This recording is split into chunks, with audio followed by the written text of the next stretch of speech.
Hello, hello. So I want to share about my sabbatical experience. Six things I learned during my sabbatical experience. So I wrote this in November 2017, but I think the principles still apply if you're thinking about a career change, if you're feeling burnout, if you feel like you need a break and you need to go somewhere. I didn't know that the concept of a sabbatical even existed. When I found out that it's a thing, I think because of a TED talk by this designer. I'll put a comment, the links on the comments.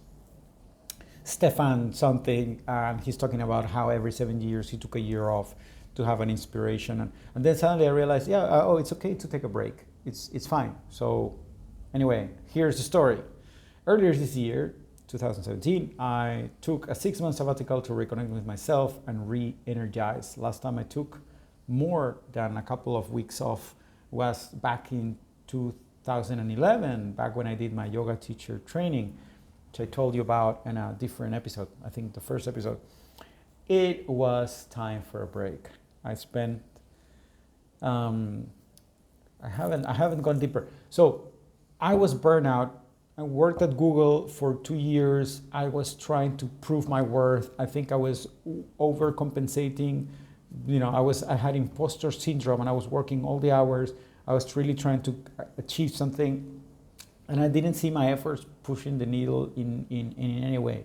For different reasons, I felt disconnected. I used to be super excited about going to work, and then I found myself kind of hiding, low energy, and not really connected to any sense of purpose whatsoever. I was dry, dead inside, nothing had flavor. So that was the context. And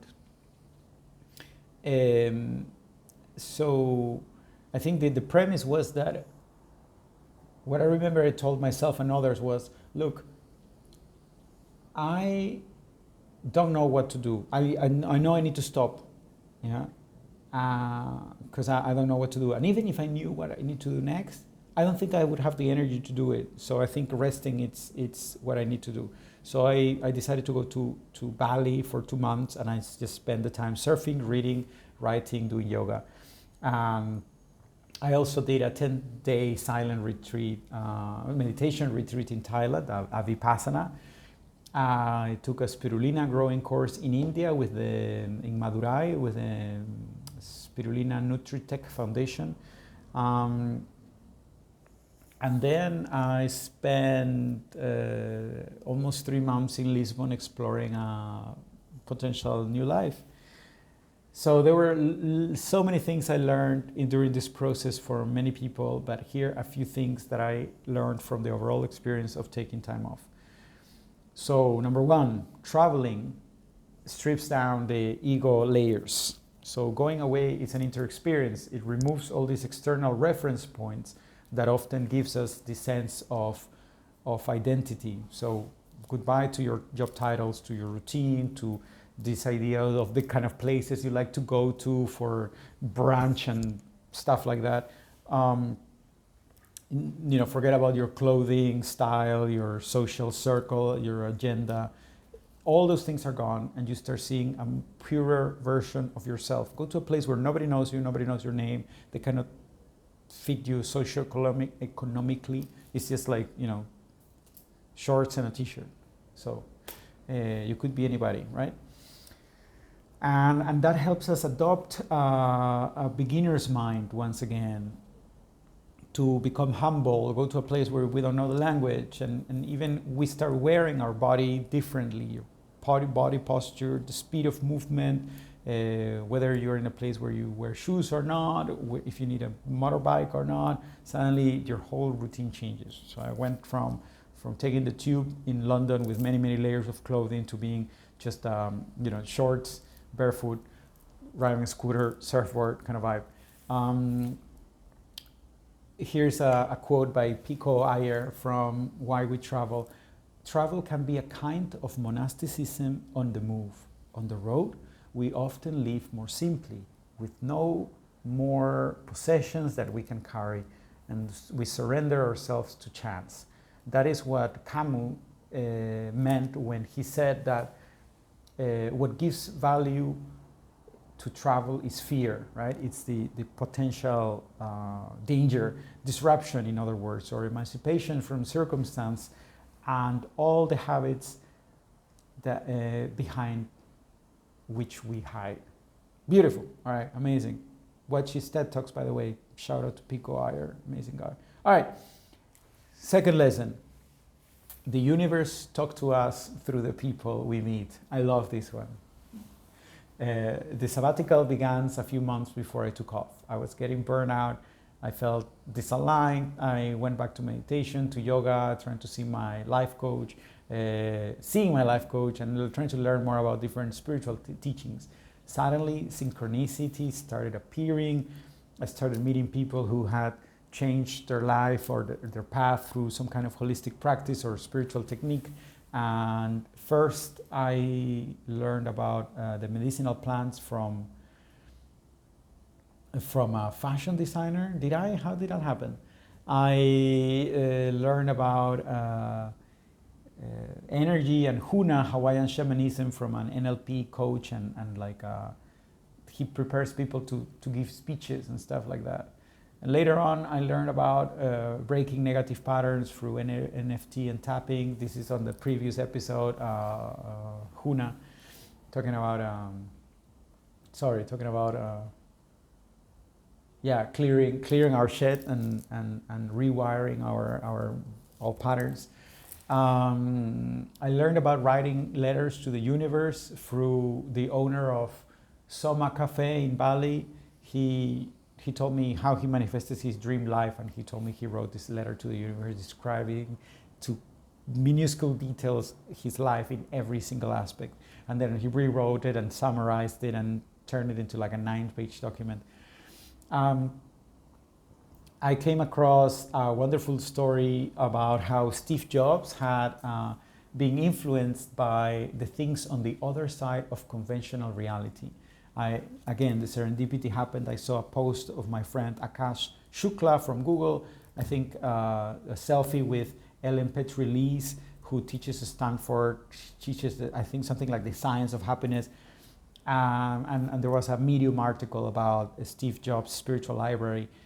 So everything was just coming in perfect alignment, and the universe, God, was talking to me through all these people, their stories, the things they posted and whatnot.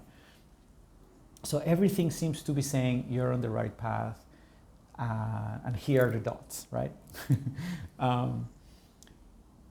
Lesson number 3: it's okay to miss out and let go of your plans, right? I went on my sabbatical with like a super ambitious plan to go in all these places, but then the more I was walking that road, I realized I needed to simplify and strip down and stay in one place and just enjoy it and miss out from all the other things that were not being in the same place, going to the same beach every day, just making community, traveling.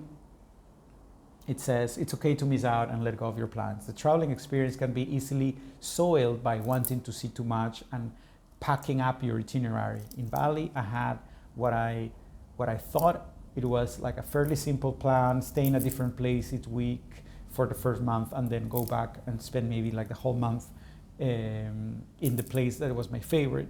By the third week, I was stressing out, thinking about all the places I needed to go and how to get there and all that stuff. And my mind was telling me to move, but it says, when is the time you'll be here? Oh yeah, sorry, I misread. My mind was going like, hey, when is the next time you'll be here? Go and you should do this and see more, right? But something in me resisted. And one morning, this guy, I kept on seeing him every morning. He was a Coast Guard from Italy, and he was taking his winter break in Bali because they get paid during the months they don't work. And I said hi, and he told me his story, and he said, yeah, I love it here, man. I come here every day. Oh, have you been to Lombok? Have you been to Nusa or something, this and that? No, I don't know anything of Bali. I've been coming here for 4 months at a time for the last 3 years. And I've only come to the same beach, and I do the same thing every day. It's like, wow, okay. it really inspired me. It was like every day I wake up at 6 in the morning, I come surfing, I see the sunrise, I stop when it starts getting crowded, then I stay in the beach reading, talking to people, watching the waves. It was like a true Dharma bomb.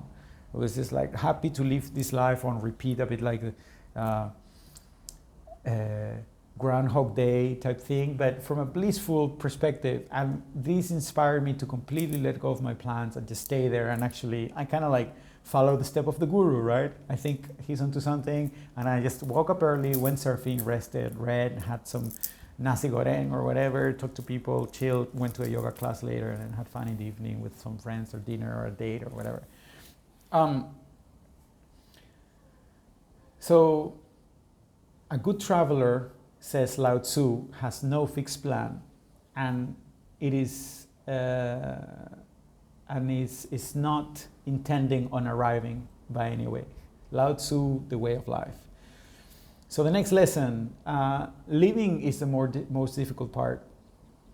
I left Bali, I left Bangkok, I left Suan Mok Temple, I left Krabi, I left Koh Phangan, I left Madurai, I left Goa, I left so many places. Oh, I forgot I went to Goa.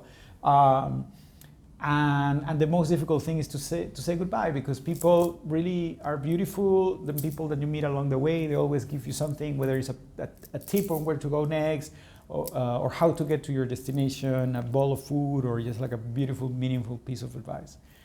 So that's the hardest thing of this type of traveling and spending some time in places. Sixth lesson, you never really come back. When I was a kid, I once told my dad, hey, Dad, did you realize that every time we come back from a trip, we are different from before we took off? The big question people often ask me since I came back is like, how does it feel to be back? This is probably Londoners asking me, how do you feel now?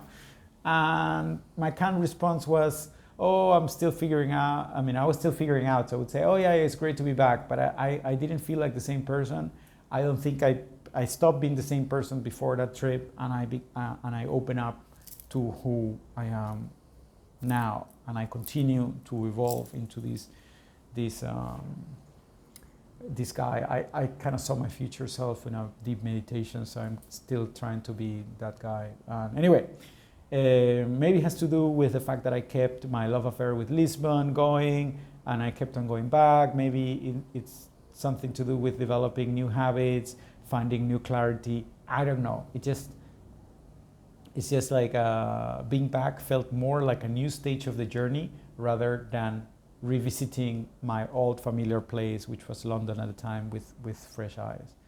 So to end, if you want to talk about spiritual growth, if you want to talk about career change, life change, emotional release, I'm here to help. I hope you enjoyed those 6 lessons. You can check out the reading version, the written version of this on the comment section. Be amazing. Take care.